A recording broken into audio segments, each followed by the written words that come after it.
And to make all of those scientific instruments work, we had to have a lot of computers on the spacecraft that actually supplied it with computer programs to tell the instruments what to do. We needed power, and you can see right here, these are, I don't know if you can see my mouse right now, but I'm pointing to these big squares on the side of this, this spacecraft right here. These are solar panels. So they take the energy from the sun and pull it into a battery. And when the spacecraft is not pointing to the sun, the battery then holds that power and will be able to supply it to all the different systems on the spacecraft. Now you might be wondering, like, why are these people wearing these weird outfits here? We used to call them bunny suits. So the reason why we wore these was to make sure that we didn't get the spacecraft dirty, believe it or not. So all of the particles in your skin, right? That's what dust is made out of. It's skin particles. All of the oils on your fingers, those things, if they get on the lens of a scientific instrument camera, that could really mess it up, right? Like if you're looking at something that has a fingerprint on it, that's really, Hannah, could you mute yourself? Or Debbie, can you mute Hannah? Oops.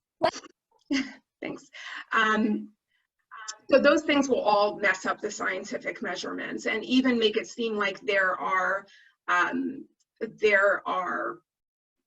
materials in space that don't actually exist. And you want to make sure that you understand what's actually in space and not the stuff that you brought from Earth.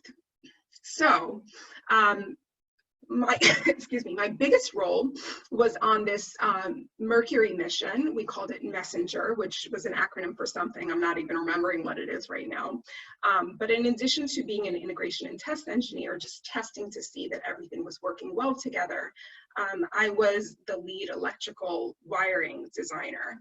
So we talked about all of the systems being able to talk to each other and being able to send power from one place to another, just like you have a cable for your computer, right, to send it power, and there are wires inside your computer. You need these wires to send power to the instruments and to all of these different things that help the spacecraft move where it needs to in order to take the right pictures and to have that power. So we really wanted to make sure that the wiring was very lightweight because we wanted to save as much weight as possible for the scientific instruments and not just for the wires.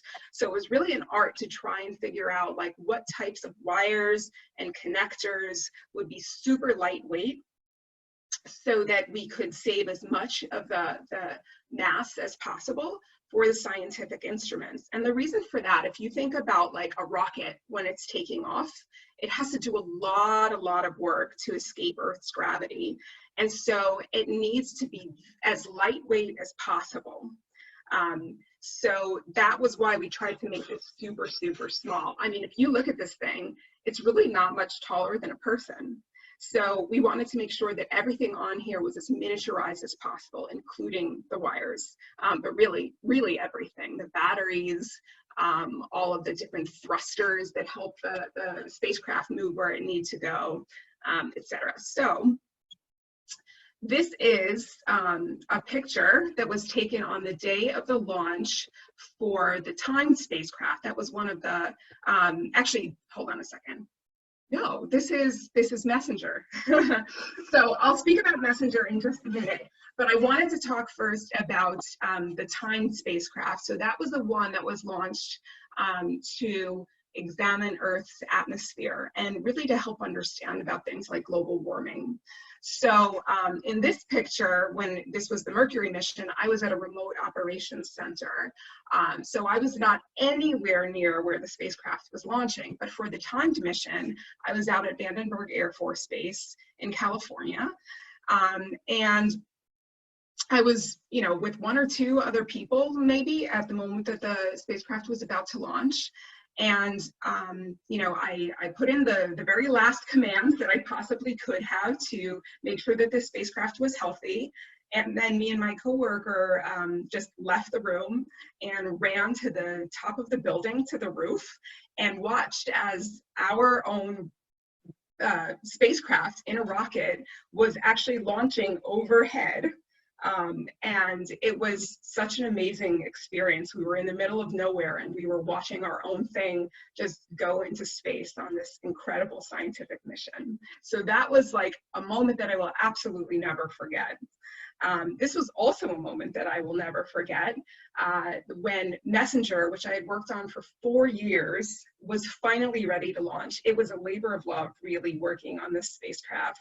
It was really hard at times. It was super complicated. Sometimes I got into arguments with people. Sometimes I wasn't sure if I knew what I was doing. Other times I felt really, really gratified and felt like I knocked it out of the park. So this was a very cool and emotional day for me, and that was the moment that we watched as the spacecraft was about to take off in this really, really huge rocket. So this was in the Baltimore Sun newspaper. I was working in near Baltimore, Maryland at the time, and here I was surrounded by the engineers and the scientists that I worked with. And you'll notice that I'm the only woman here, which is not a very uncommon thing. In this industry, there tends to be a lot of guys, but that really never got into my way. I think there's a lot to be learned by working with people that are different from you. But this was a really exciting day for me. And then I, not too long after that, I went to my next job. So I went to start working at a place called Honeybee Robotics, and I'll explain a little bit more about what they did in a few minutes.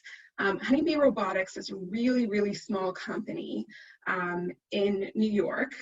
They were based in Manhattan, and a lot of what they did was work for NASA, which is very, very unusual to have, excuse me, to have a NASA company working out of New York City. And that was great for me because I actually decided that after 4 years working in Maryland, I wanted to come back to New York and be with my family again. So I felt like I just, really won the lottery essentially by, not really, by coming back to New York and being able to. Irene? Yeah. We have a question. Yeah, let's hear it. How, this comes from, hold on. This one comes from Natalie. Okay. How many years did it take to develop Messenger for a successful launch? That's a great question. So it depends on where you start counting from. So you can imagine that when people first come up with an idea, right, until the time that they get the go-ahead to actually start working on their idea, that could be a few years in itself, right? So when the scientists first start thinking about, okay, we want to study Mercury and we want to understand this, and this about it. And we're going to pull together a team of other scientists and engineers that we really trust.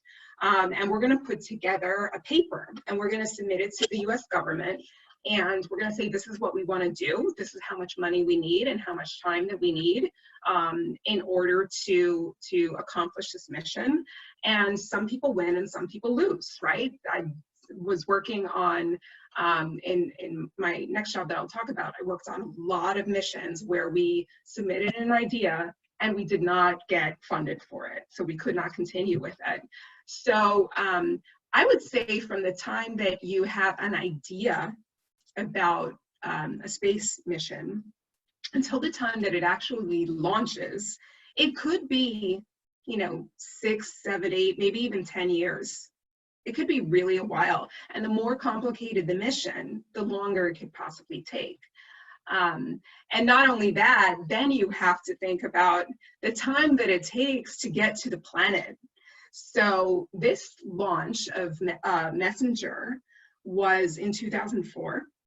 And by the time it made it to the planet Mercury, I think it was 2011. It took a really long time to get there. And there's a whole branch of physics and chemistry, which is about how you get there, right? Like, where do you turn left and turn right to get to a planet? And you really want to conserve as much fuel as possible to get there. So it can be pretty complicated. The actual building of the spacecraft, this was one of the faster, better, cheaper NASA missions. I think that this was done in the space of like 4 or 5 years, which sounds like a lot, but that was actually pretty fast for a space mission. And the reason for that is that you have to get it exactly perfectly right. Think about it. Like if something goes wrong with the spacecraft, it's not like you can send your mechanic up there to fix it, right? It has to be able to fix itself. So a lot of what we did was we had redundancy, which meant that every single spacecraft on the system on the spacecraft had a backup. So let's say, for example, we had a battery, right? Well, we had a backup battery, and all of the wires, there were, backup wires to make sure that if any of them failed, something else could pick right up where it left off. And there was a lot of computer programming that went into that. And how do you make sure your computer program is going to work? You test it. You test it again. You test it by itself, and then you test it when you integrate it with other systems, and then you test it when it's all together. And that just really takes a lot of time. So I hope that answered the question. But I would say the building of the spacecraft itself can be 4 or 5 years. And then from the concept until it launches can be 6, 7, 8 years. And then it could take, depending on which planet you're going to, it could take, a couple weeks, or it could take close to 10 years for it to get from launch until it gets to the actual planet. And I showed you, I think, a picture before of this is a mission that went to Pluto. That took a really long time to get to Pluto. I think that took like at least 10 years for it to get from Earth to Pluto. Did I call it a planet? Because people don't call it a planet anymore. Irene, Yeah. We have another question for you. Sure. Okay, this one comes from Marley Karen, and it is, what is the longest time it has taken to build a spacecraft? And another question to follow that one up is, do you practice launches? Both really good questions. So what is the longest that it's taken to build a spacecraft? I'm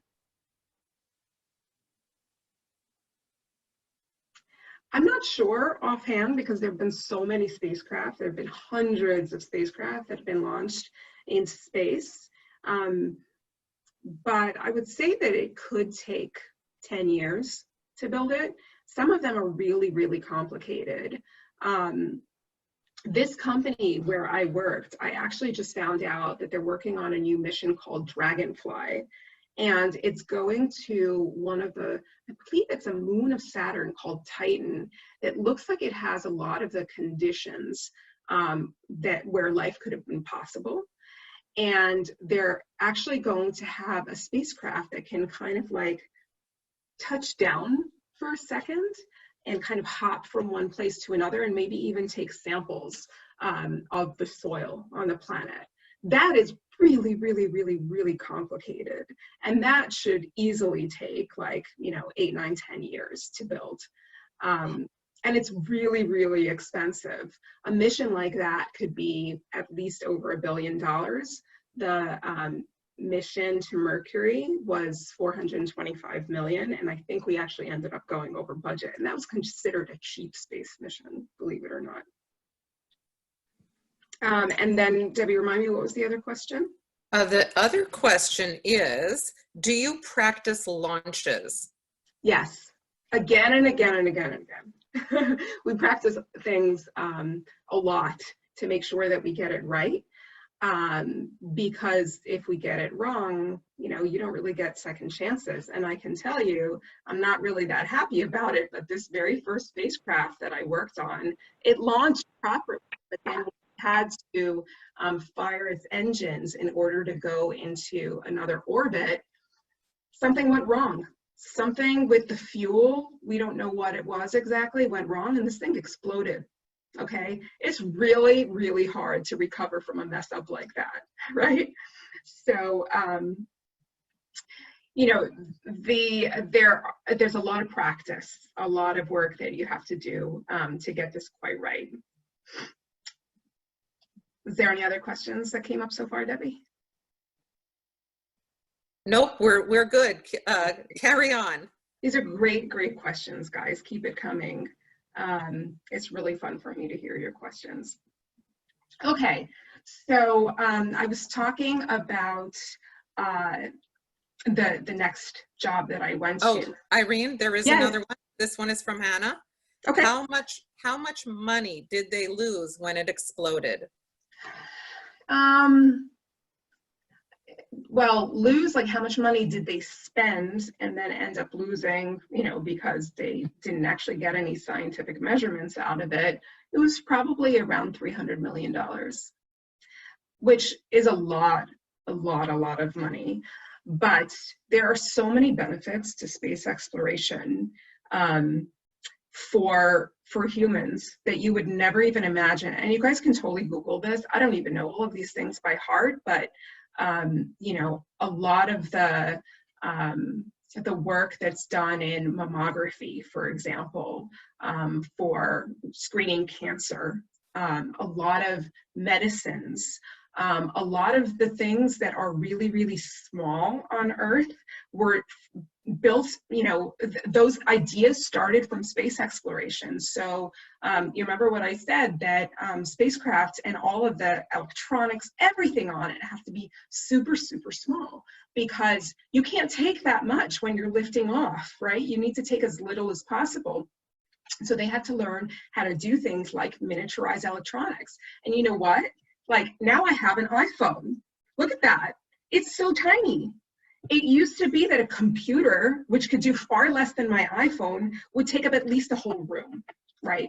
And because of things like space exploration, we've gotten so much information from the technologies that were built for space exploration that it has paid itself back in the trillions in terms of benefits to us regular humans on Earth. So $300 million to lose when something blows up is a big, big deal. But what you get back from space exploration is worth it in spades by far. Okay, I have another question from Liam. What is the biggest planet? The biggest planet is Jupiter in our solar system. I don't know outside of our solar system what planet would be the largest. So our solar system is all of the planets that revolve around our star, which is the sun. I have another question for you. This one is from Hannah. Have they ever used any space samples in medicine? Space samples. They have not used space samples in medicine, as far as I know. I think that can be a little bit tricky, right? Like, you don't know what's coming from different parts of the universe, and so to put that into another person is like a little bit tricky. But we do learn all the time about the chemistry that's on other planets, and it just helps us to understand chemistry on Earth better. And now I have a longer question, but I'm going to address it pretty quickly. There is a podcast of Irene talking about how she became an aerospace engineer and why, and it's on the Mentor Project website. It's also on iTunes and Spotify and all of those other places, but you can find it on the Mentor Project website. And her name is Irene Yachbes, so you can look for her there. But the question here for everyone is, when did she know she wanted to become a test engineer? And how old was she when she realized she had a love and appreciation for her love of exploring space? And are there programs for children or girls to enhance their interest in the field?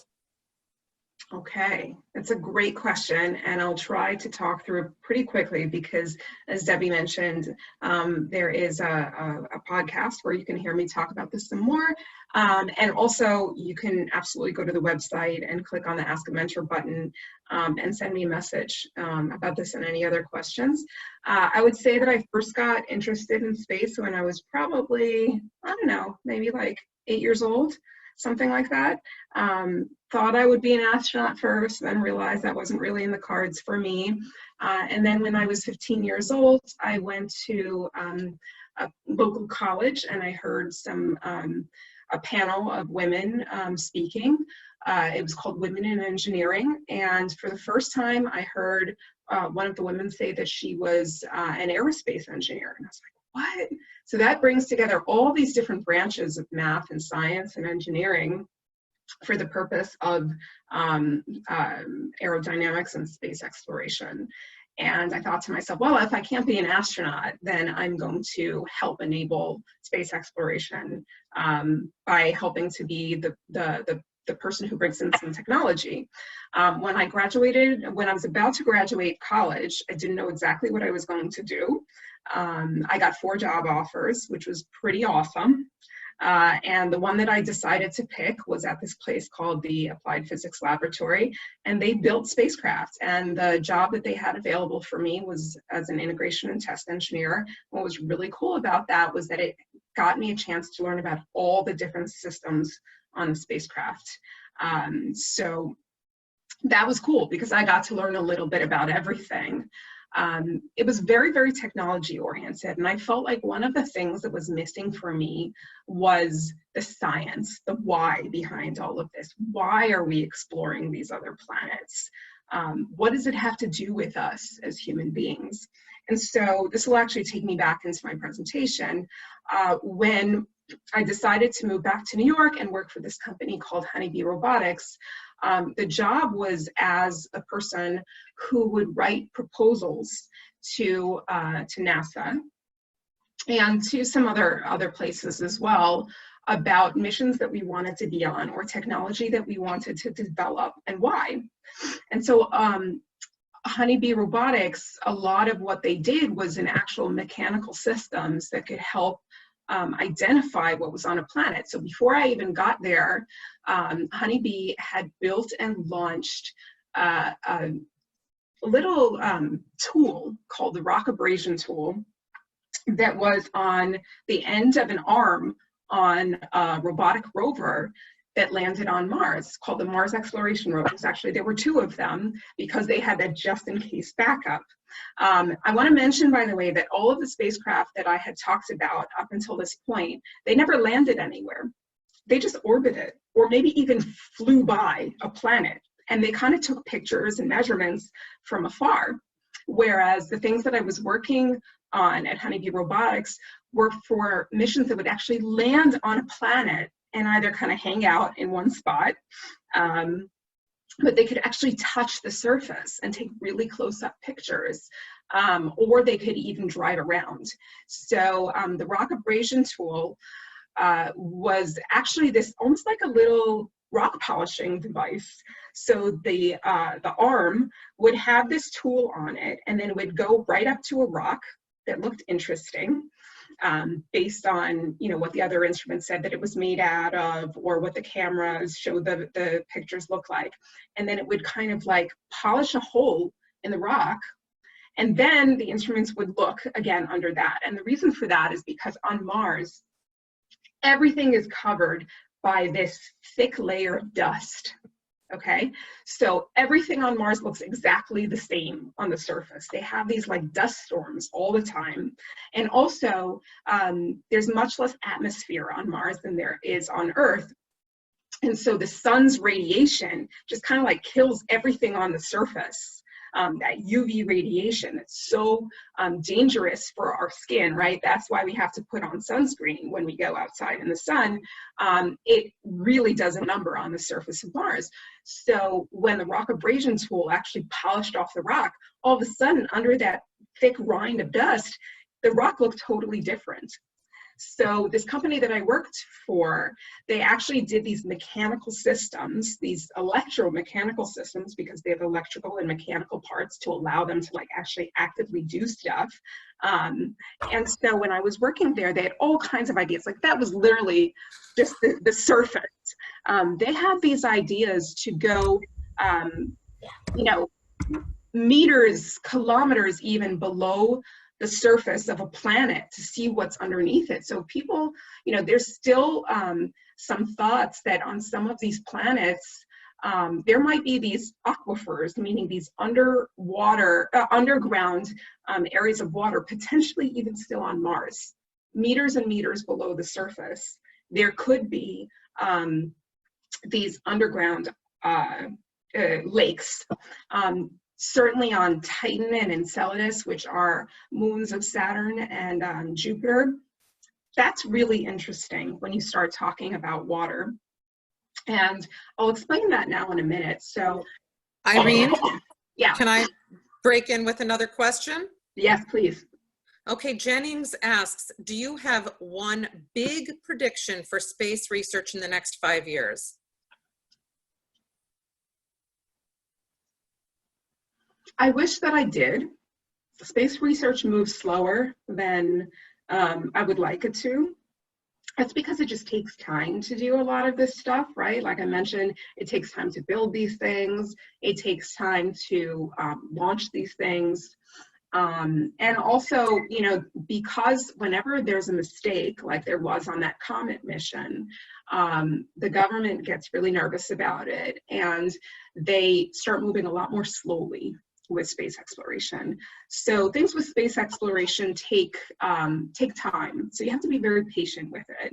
There are people who, you know, by the time that their ideas turn into reality, it could take more than 10 years. It could take even more than that. But we are learning new things all the time. We're learning a lot of things about Mars. From the time that I started working at that company, Honeybee Robotics, until today, we have actually found evidence that water used to flow very freely on Mars, in part because of the rock abrasion tools that my company had built.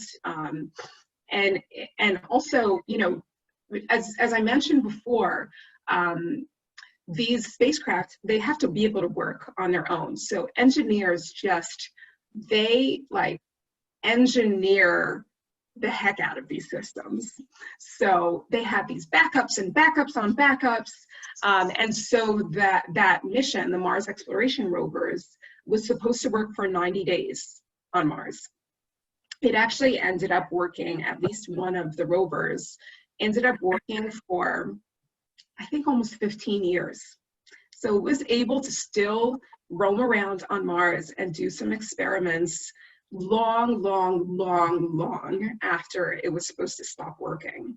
And that's just because engineers do a really, really good job of making sure that these systems can work well and you know, work well on their own, because nobody's going to go up there and be able to fix it. So they have to be able to recover. Okay, I have another question for you, if you have a minute. So let's see here. This one is from Corvidette. Why do you get trillions of dollars from space artifacts? From space artifacts, meaning, do you mean like moon rocks, like things that were brought back from other planets? I'm not sure. Hopefully Corvidette will answer that, and maybe you can get back to that. You answered, did Mars really have water at some point? And I have another question. This one is from Marley. One day, will NASA replace astronauts with robots? NASA does that already. In fact, they use robots a lot more than they use humans, and that's because space is dangerous, right? I mean, there's no air in space when you're going past Earth. There is a lot of solar radiation, which can be really dangerous, like I mentioned before. If it's dangerous underneath like our atmosphere, which protects us, if you're out in space, you have no protection. And so it's a really dangerous place for astronauts to go. It's still worth it for astronauts to go, but it's much more expensive and dangerous for humans to explore space than it is for robots. So all of the missions that I have talked about were completely robotic. There were no humans on them, and I probably should have started with that, right? All the humans that are involved with these are talking to these spacecraft remotely from Earth, right? Sending computer program commands to it, looking at the pictures that are being sent back from these spacecraft. So they're kind of semi-autonomous, which means that the spacecraft have to be able to recover when things go wrong. until humans can intervene. So for example, the time between getting a signal between Earth, communication between Earth and Mars, I think it's 7 minutes. So if something goes wrong on Mars, you won't even know about it until 7 minutes later on Earth. So that robot on Mars has to be able to recover, do a lot of stuff on their own. And when they have gone as far as they can in terms of recovering from something going wrong, then by then the engineers on Earth will find out about it, and they'll have some time to think of an action plan and send up new computer program commands to the spacecraft. But there's always this like 7 minutes where you have no idea what's going on. And that's just from Mars. Mars is like our closest neighbor. We send spacecraft out to the edge of the universe, of the solar system. It takes a really, really, really long time to hear anything back from the Voyager spacecraft, which went to the edge of our solar system, and actually has gone even past the edge of our solar system. And just to give you guys an idea for how long it takes to get there, the Voyager spacecraft were launched in the 1970s, and they only just recently got to the point where they're at the edge and just past the edge of our solar system. Okay. Irene, I have a couple more questions. So I have one clarification from Corvita, which says, I meant to ask that if it costs so much to make the spaceships, how do you make that money back? Is it by selling the artifacts you bring back? You know, the things that we do in space are for the purpose of science, right? So it's not like the way that we buy and sell things on Earth. What we get back is knowledge. And I can start talking in a few minutes about the type of knowledge that we get from asking these questions about space. But it's really just something that you put money into, and you don't directly expect to make money back from it. However, like I mentioned before, some of the things that you learn along the way, you're smart enough to know how to apply them to other areas of your life. So for example, Velcro, right? You guys know what Velcro is? These sticky stuff on and off that you can fasten things with. That was an invention from astronaut suits, right? This really easy way for things to stick together in a really smart way without using all of the chemicals that are in glue, which can kind of evaporate and make a mess of things in space. We talked about, you know, my iPhone, right? The tiny, tiny camera in my iPhone. We use tiny, tiny cameras in space exploration because we can't put giant cameras in space.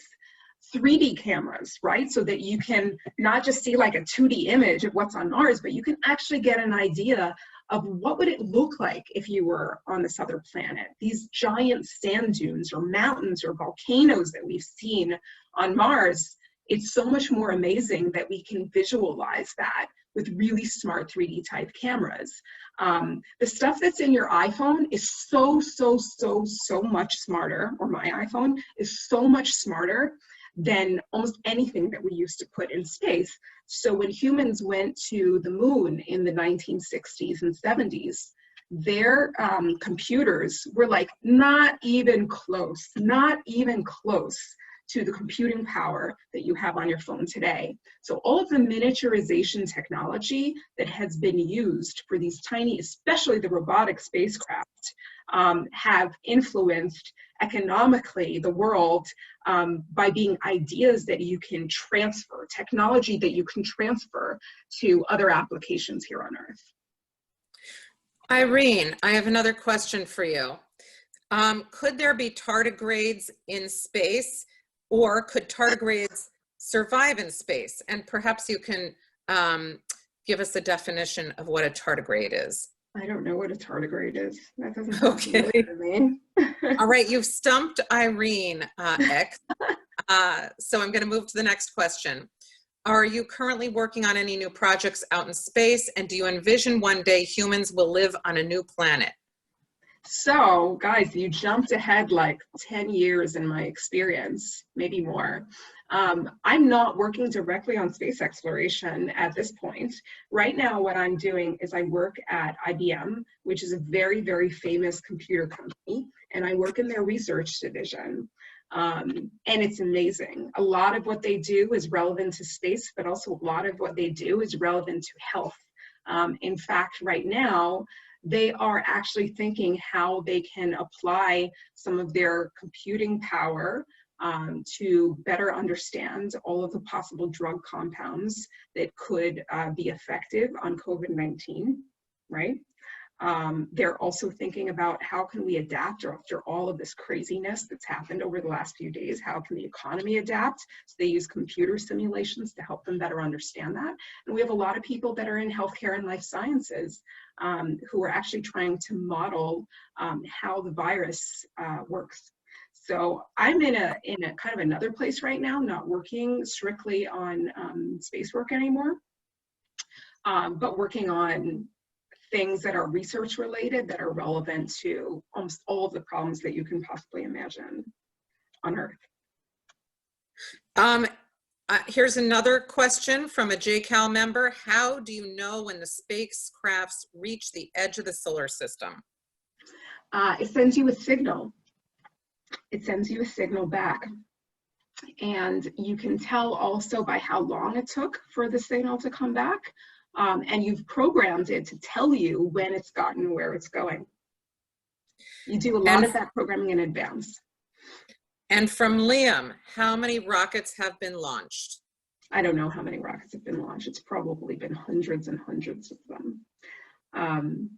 And you may get a presentation from one of our other mentors in the future where he shows these like space bloopers of rockets that are trying to lift off back in the 60s, and we were trying to figure out how to send people to the moon. And they just kind of kept messing up in terms of figuring out how to get these rockets to actually launch. They did a lot of these tests, of course, without humans in them. And you could even probably go onto YouTube and find the old rocket tests where these rockets just explode on the launch pad. They just kind of like fall over, they explode in the sky or whatever.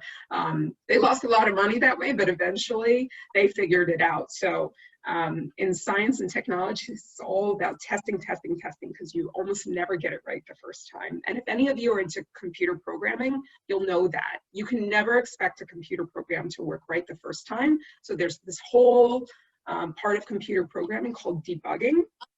My son does it all the time. He loves computer programming, and it's figuring out what the problems are, like seeing what the problems are and then finding in your computer program where you can fix it. And it takes a long time, but it's like this really gratifying problem solving.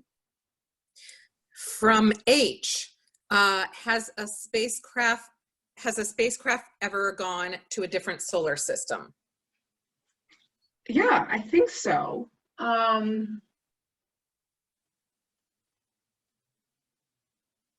I don't know the answer to that. I know that we have spacecraft that observe other solar systems, even from here. And in fact, we even have telescopes on Earth that can watch what's going on in other solar systems. So in fact, we're able to tell that there are these huge stars or there are these planets that look a little bit like Earth in other solar systems, even remotely, without going straight there. I do have some other material that might be of interest to you guys, like what I'm about to show here. So I'll take another 1 or 2 questions, and then I can continue, and then we can have you guys ask more questions. I have time today, so if we want to go a little long, that's fine. Sure. Then I'll ask this one last question, and then I'll let you go on. Are you going to send something to outside the solar system? Me? I don't control the dollars, so I don't really know. I don't know if there are things that are going to be sent to outside of the solar system. Like I said, the Voyager spacecraft have actually made it past the edge of the solar system, and that took like a good 30 years to get there. So you have to have a lot of patience. All right, guys. So I'm going to continue here. Part of the reason why it's so interesting to know that water used to flow on Mars is because everywhere on Earth that there's even a little bit of water, there's life.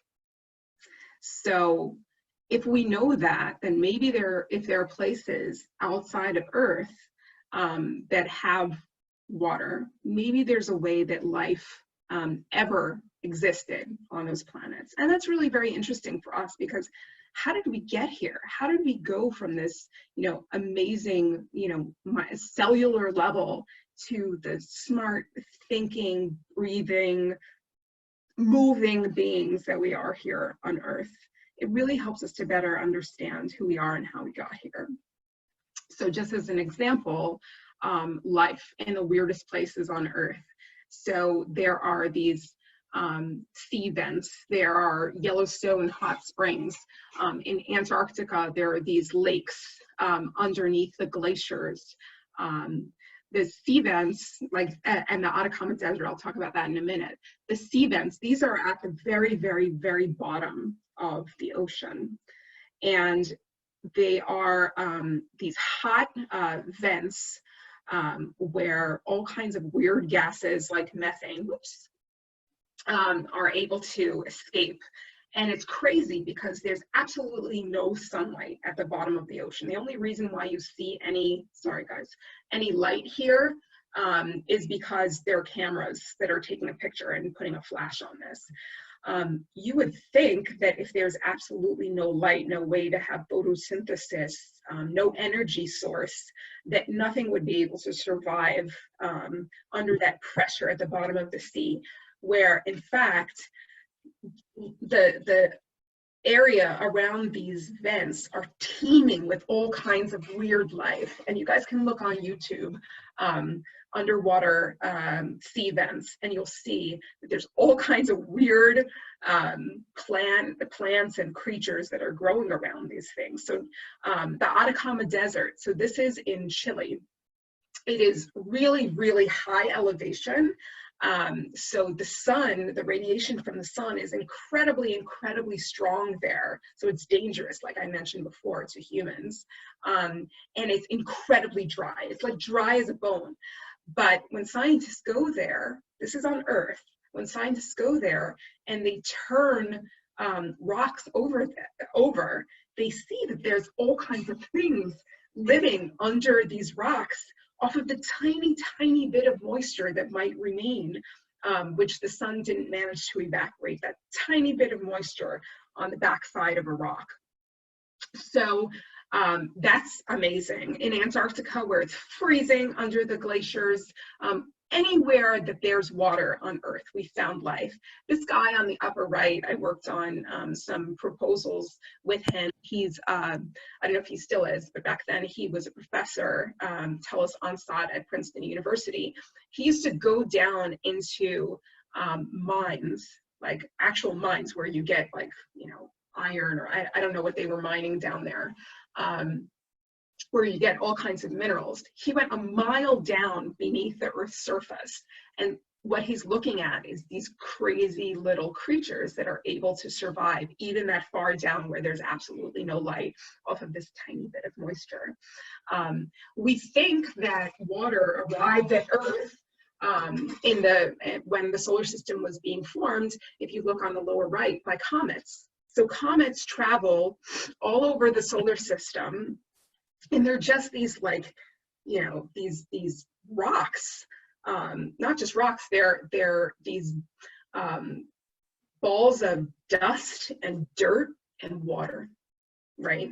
So they have this organic material which has been deposited on Earth, and eventually over hundreds of millions of years was able to form these tiny little microbes, and eventually turn into intelligent life. So that's why it's really interesting for us to look at other places in the solar system, in the universe, and try and understand if they have these chemical signatures or things that look like there could have been water. We don't believe that there is life right now anywhere in the solar system. We're trying to understand if there ever was, or if there ever could be life. And when we talk about life, you know, let's be completely honest. We're not talking about like aliens or anything like humans. We're talking about these really simple organisms which eventually could evolve, you know, in hundreds of millions of years or something like that. So, like I mentioned, on Earth, where there's liquid water, even a tiny bit, there's life. So how about Mars?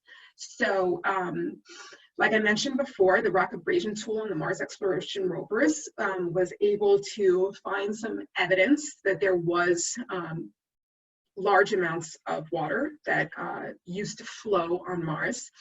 What you can see here on the lower left is an image actually from Mars. This is not an artist drawing, of the Phoenix lander, which landed in, I don't know, 2009 or something like that, near the North Pole, I think, of Mars. And you can see on the left, there are these little fanned out solar arrays. So when it landed, it was kind of like all squished up like this, and then everything sort of unfolded when it finally landed. And you can see on the upper right in that picture, that's the arm of the Phoenix lander, and it has this device on the bottom of it, which is a scoop, which Honeybee Robotics built, and has a little drill on the bottom. It's like, they call it a rasp. And so it was actually able to scoop into the dirt on Mars and use this rasp to drill it a little bit into fine powder, and then put that that dust, that powder, and that rock into another instrument, which actually breathed in, like warmed it up and breathed in what this material was made of. So if you think about when you put your cookies in the oven to bake them, once they really start to bake, you smell, right? And you can tell, it smells like chocolate. So these instruments on Mars can say, smells like carbon, right? So they're able to tell what these things are actually made of when they warm them up. So this scoop was able to put some of the stuff into this little oven that was on the Phoenix lander and tell what it was made out of. And they were able to tell, in fact, that there was, in fact, ice in that area mixed with perchlorate, which is kind of like rocket fuel. And perchlorate is this really salty substance. Now, what's interesting about perchlorate, and we don't have time to do it today, but you guys can do this little experiment later, where you take a piece of ice, you take 2 pieces of ice, put them on a plate, separate them from each other, and you take your salt shaker and you pour a bunch of salt on one of the pieces of ice, and you leave the other one. And you guys will see, actually, I'm going to give you guys a chance to tell me which piece of ice do you think will start to melt further. Maybe you want to put in the chat, with salt, without salt. And I can't see the chat here, Debbie, so you might want to.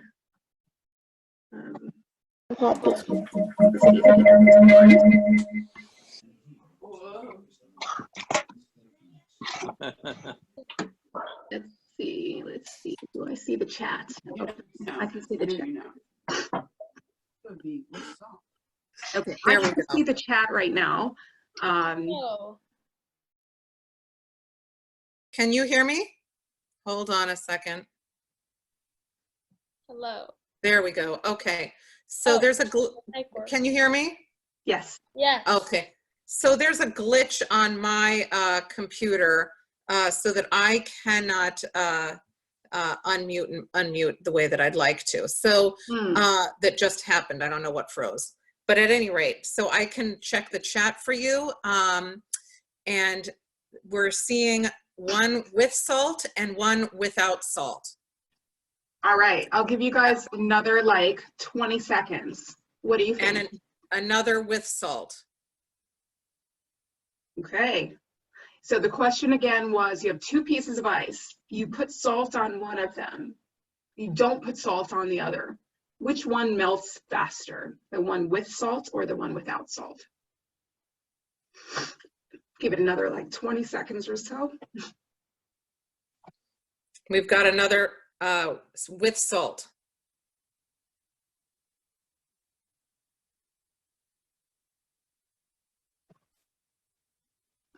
and another without salt. All right, guys. So it looks like a tie here. All right, so I will give you the answer and you can check on this later. The answer is the one with salt melts faster. And that's really interesting because I'll explain now why. When we had the Phoenix Mars lander, and it landed in this place where there was water mixed ice, water ice mixed with perchlorate, this salty substance. That was really interesting to scientists because when spring comes on Mars, meaning when the sun is closer, if that area starts to get more sunshine, it warms up. If that water is salty, it will melt more quickly than if there was no salt. And so there's a possibility of liquid water more easily because you have that salt. So when you guys have some time later, you can do this really easy experiment at home and you will see that salty ice melts faster than just plain ice.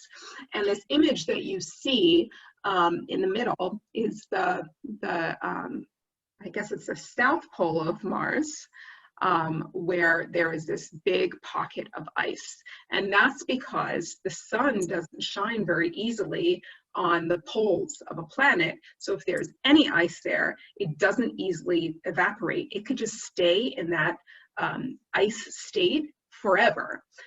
You can see that on the bottom right also. That's Mars as well. That's the ice at the pole of Mars. And on Earth, right? Where is there a lot of ice? The North Pole and the South Pole, because the sun can't really get to those areas very easily in order to melt them. In fact, I'll tell you guys something really interesting. The moon has pockets of ice at its poles, believe it or not. There must have been a little bit of ice that was, a little bit of water that was deposited on the moon by comets at some point in its history. And it could evaporate anywhere else on the surface of the moon, but the poles where the sun can almost never touch, especially if it's inside one of these like crater areas, that ice will never melt. And in fact, on Mercury too, we know that there is water ice at the poles. When on Earth, there always has to be liquid water for life to take. So we don't believe that there is life at the poles of Mercury or the moon. Okay, so I'm almost done here. These are just some more images of robotic spacecraft, excuse me, that Honeybee Robotics was involved with. That went to Mars. So on the left, that's the Mars Exploration Rover. There were two of them. One was called Spirit and the other one was called Opportunity. They were named by kids about your age. On the bottom, that is the Mars Phoenix lander, the one that I just talked about, with that long arm that was able to scoop up the rock and tell that there was some ice and perchlorate salt mixed together. And on the top right, that is yet another Mars rover, which was much, much bigger than the Mars Exploration Rover. It was another thing that had these wheels that can roam around on Mars as far as it could possibly go. And it was about the size of an SUV. So it was quite a bit bigger and had more instruments on it. And it had this sample manipulation system. So I talked before about how they were able to put this sample into ovens and sniff them and see what they were made out of.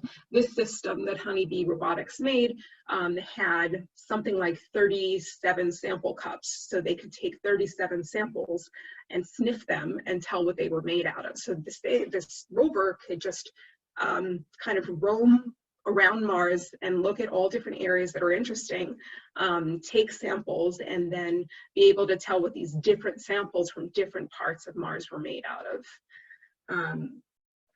in terms of potential life in our solar system, I think I kind of mentioned some of this before. So Mars on the lower left, there may have been life below the planet's surface. That water has since disappeared. Europa is a planet, is a moon of Jupiter. It has an icy surface. Below that surface, where the radiation from Jupiter doesn't reach, maybe there's some possibility for these kinds of microbial life. Enceladus is another really, really cool moon of Saturn.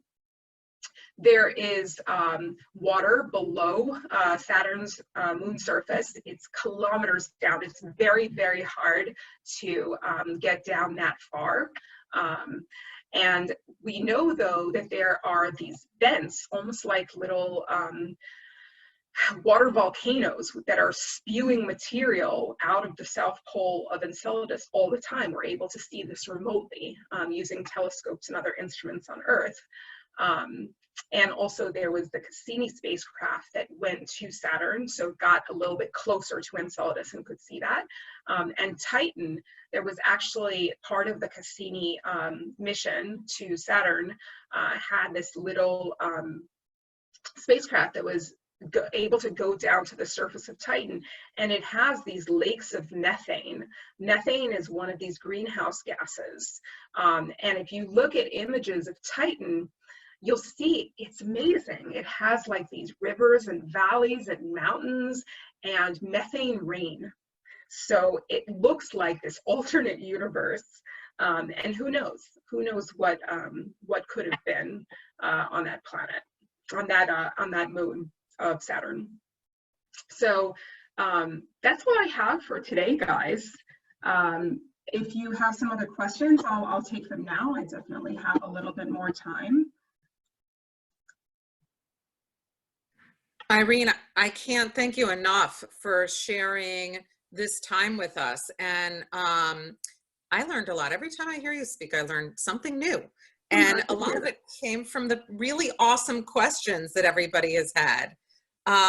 So I thank everyone for the questions that you've had. If you do have some now, go ahead and put them in the chat box. But if you come up with a question an hour later, a day later, a week later, that doesn't mean you can't ask the question. Feel free to go to the website, hit the Ask a Mentor button, and we'll be able to get Irene or another one of our aerospace engineers to answer the question for you. Yes, H, you can ask one now. Go for it. I'm waiting for H to type the question. But at any rate, again, the website is www.mentorproject.org. We are a nonprofit. Everything we offer to students is free. So you're able to ask anything you'd like and use the resources, and it's all free.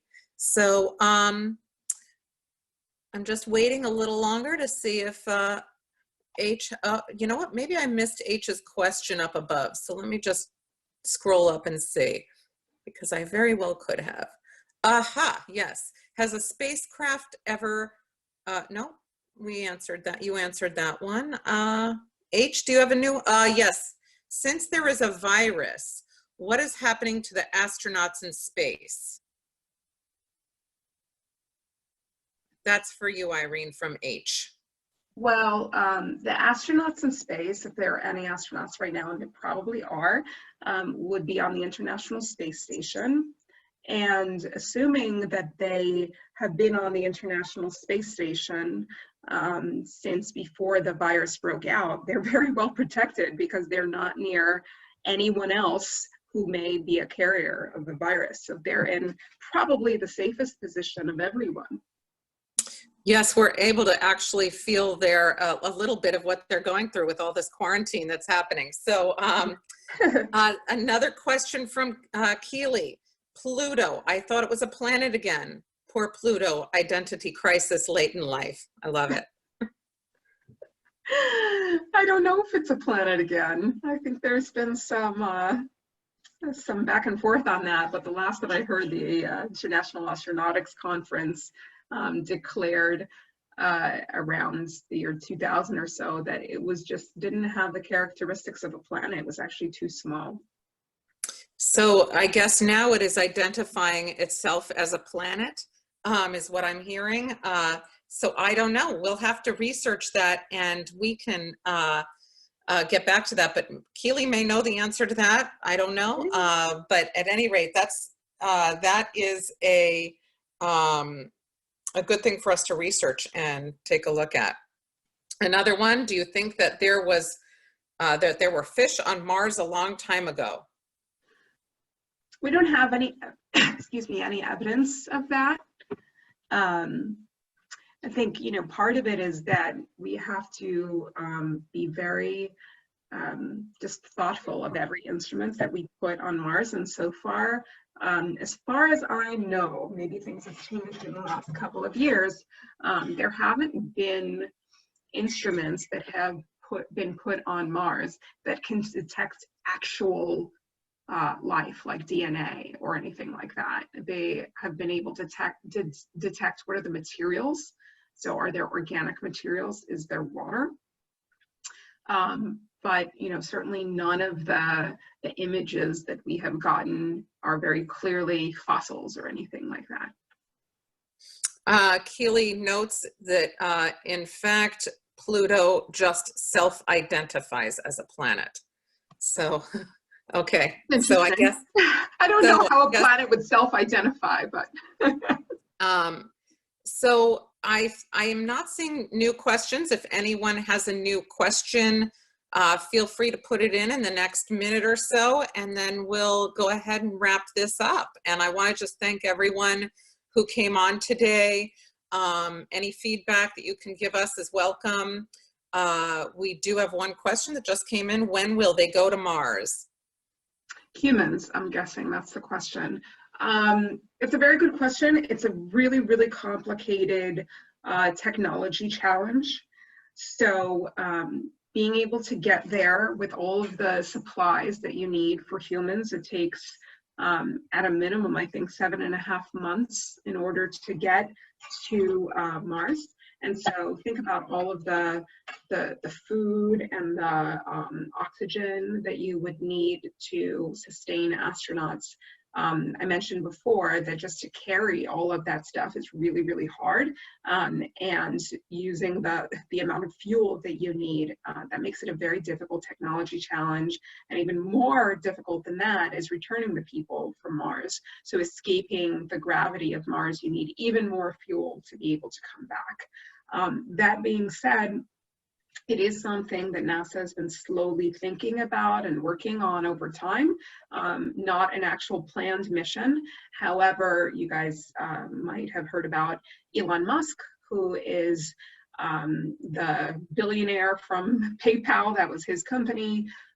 He also has created Tesla, the cars. I have a Tesla car, it's wonderful. It's an electric car, but also SpaceX. So it's commercial rockets.